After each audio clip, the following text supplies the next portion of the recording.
June 15th, 1944.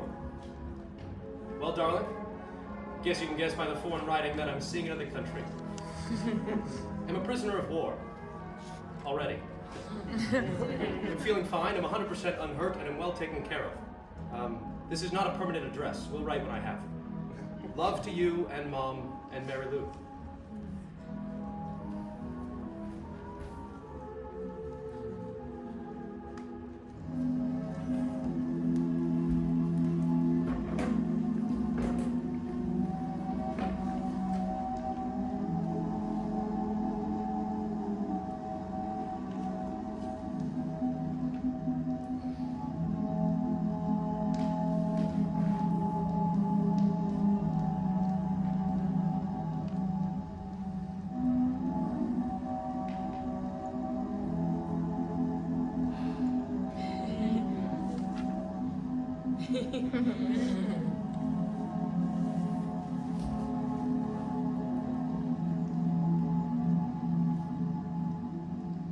June 25th, 1944. Nancy, darling, well, I'm finally settled in a permanent spot. Everything indicates I won't be transferred from this one. Not much room for chit-chat, so we'll concentrate the dope.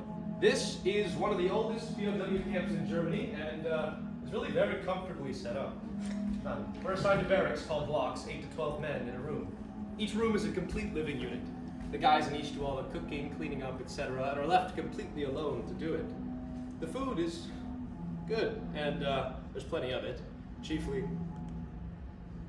Also have been issued good GI US clothing, beds are good, rooms comfortable.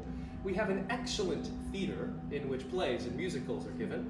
There are lots of musical instruments, and I hope to get to practice a little. You can see that I'm well situated, and that there's no need of worrying. Talked to a classmate of mine from high school who's in the next block. Came in with a good bunch. So I have lots of good Joes for companionship. We'll write again next week. Miss you immense quantities. Love you likewise. Barney.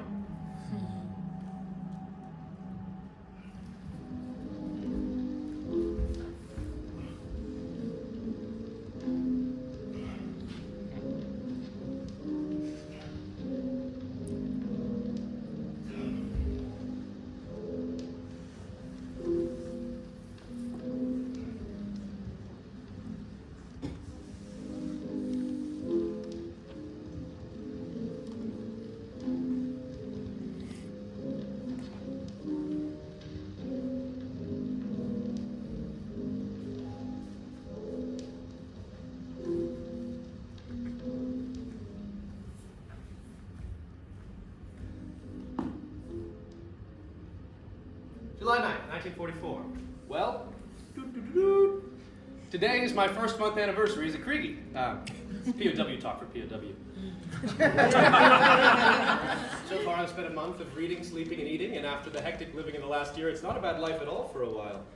Been trying to put myself on a regular schedule to include a couple of hours of study and an hour or so of exercise per day, but, well, I haven't gotten around to it yet. I've gone in for one extracurricular activity. I located a flute in camp and play in the newly formed military band, which played for the 4th of July celebration here. It started off with a group of us dressed as 76ers, drum and fife, etc., accompanying Paul Revere walking everyone. In the morning, they had a carnival, chiefly made up of evidences of Yankee ingenuity. Cardboard roulette wheels, other gambling games, which the much coveted chocolate bars and cigarettes as stakes. In the PM, the Baseball League playoff was held, and the band played between innings. The day finished with a popular dance band concert, biggest day of the year.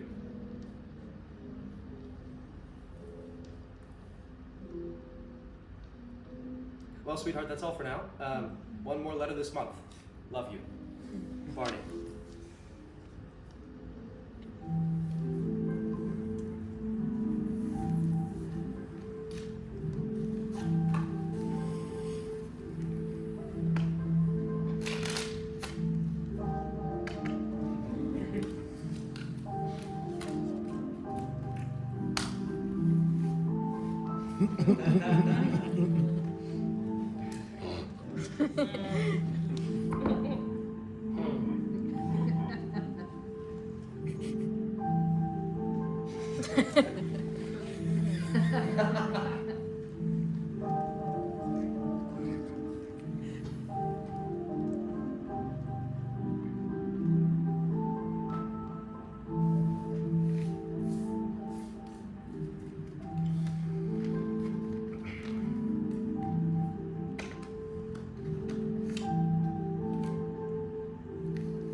August 19th, 1944. Dearest Nancy, it's sort of a wet and dreary day today. Not a good setting for writing, but the same routine is about all I can tell you about again. The guys who've been here over a year find it almost impossible to write one letter a month, and I can already see why.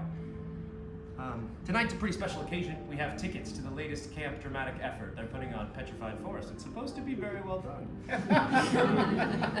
The theater here is interesting. Entirely built by the Kriegies. It's seats of Red Cross boxwood, and the rest built of scraps they could get a hold of.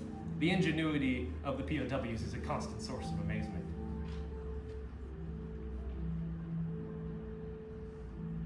About ready to finish up. Things move fast there, but here I'm still a new creaky.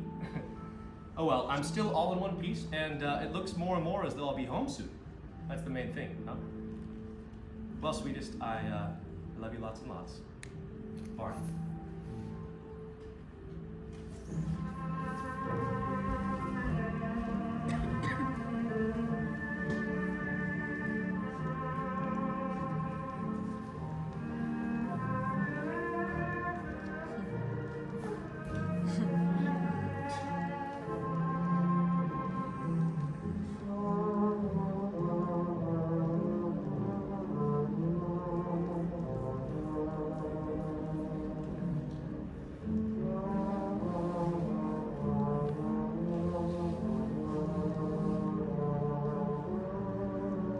Nancy.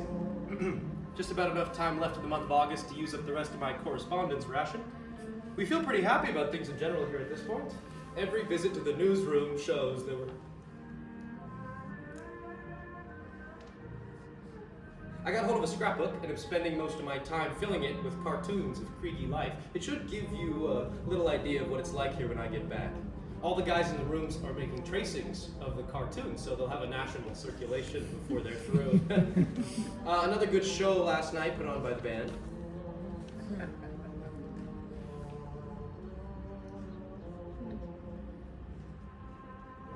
Gosh, I wish I could see you, or even hear from you. I find it's hard even to imagine what it's like at home, and golly, I miss you. Barney.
October 21st, 1944.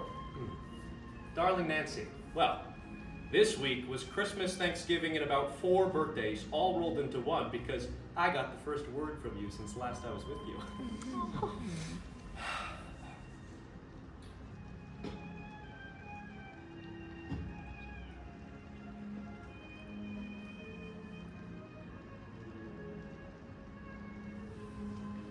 I only got letters once, but received a bash. I got 10 in all, including firsts from you, Mom, Mary Lou, Aunt Celia, and best of all,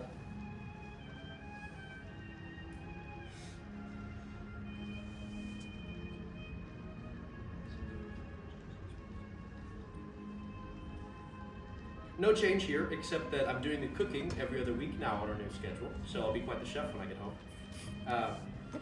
Well, sweetheart, I love you much more than I have room here to tell about. Barney.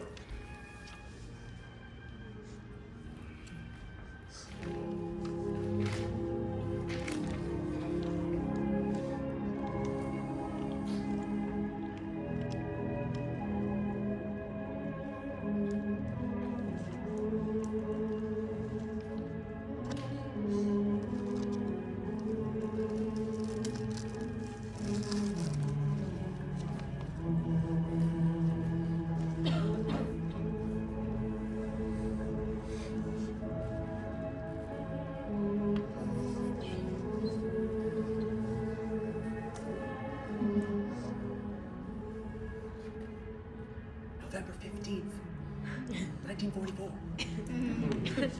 Nancy, darling. A middle of the month postcard to say I'm still thinking of you and loving you like fury.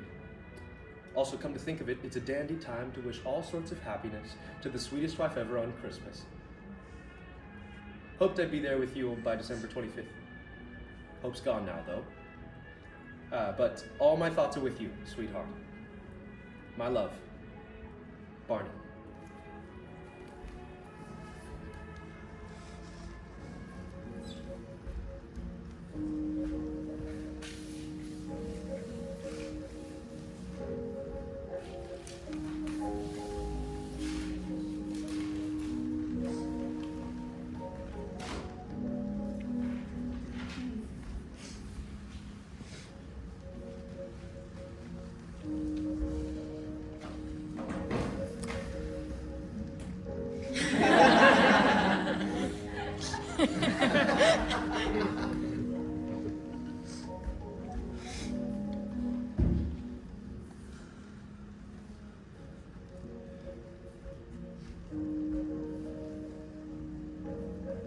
May 8th, 1945. Dearest Nancy, golly, sweetheart, I hardly know where to begin on this first letter sans Mitluf Posnak, etc. on the front. I've at least a million dozen things to tell you about, but most of them will have to wait until I get back. Now, when will you see me? I'm hoping it will be within, at most, a couple of weeks after you receive this. I can't really tell, though. I'm back in the Army, which is a book-length story in itself, and it appears the red tape still stretches out by the mile. We'll be together soon. It had better be. The waiting to see you again at this point is more than I can stand for long. I guess it's okay to say that... Don't see why I couldn't tell you all about that. Today is the official day the war is over in Europe.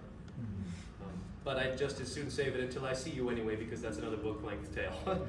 However, the liberation was a thriller, shooting and dive-bombing and like that.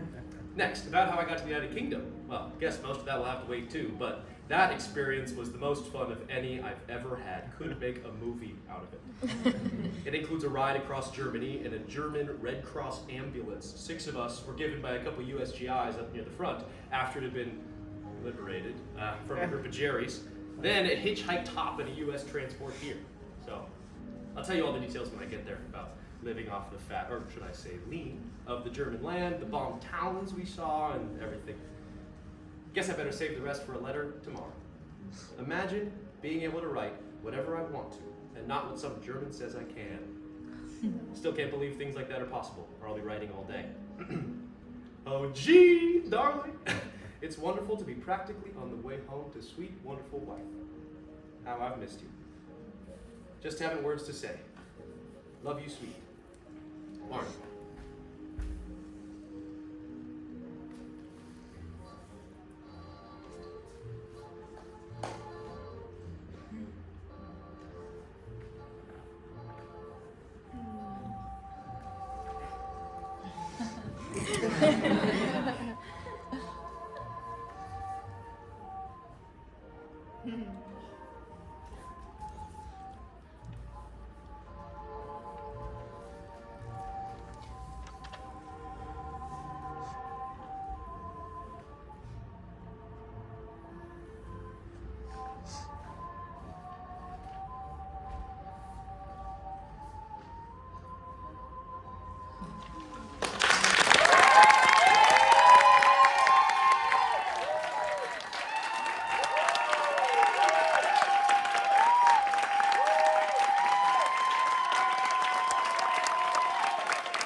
You can leave all the chairs exactly as they are, take your beautiful programs, and get out of Dodge. I'll see you in 20 minutes. I gotta go to my Viva. Good job. Wonderful. I